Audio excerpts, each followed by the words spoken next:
তো একটা কথা কইতে নাইছি, হ্যাঁ কথাটা কই বাবু আই ওদিকে। হ্যাঁ কথাটা হইছে মানুষের কনা কি জানি আসল থেকে সুদের ইয়া বেশি, টান বেশি, হ্যাঁ মায়া বেশি। কথাটা শুনছি এক্ষণে বুঝছি। হ্যাঁ বুঝার কারণ রয়েছে তোমারে আমি কালকে শুনো, তোমারে আমি কালকে বাজারে যাওয়ার সময় কিতা আনতা কইছিলাম, কিতা আনতা কইছিলাম, কইছিলাম চলে যাবে তো চলে যাবে।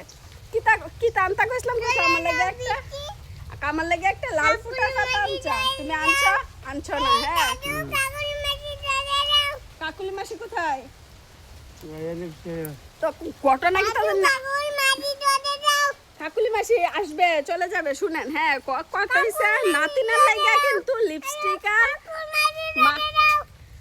মেলে কিছু কথা বোঝাইতেছে না। হ্যাঁ নাতিনের লাগে কিন্তু লিপস্টিক আর নেল পালিশ আনতে আমার বাবা কোনো সময় ভুলে না। হ্যাঁ কিন্তু আমি কইছি আমার লাগে লাল ফুটা আনতো, এইটা বুঝলে আছে গা, বুঝছেন? ইডারই আসল থেকে সুদার টান বেশি।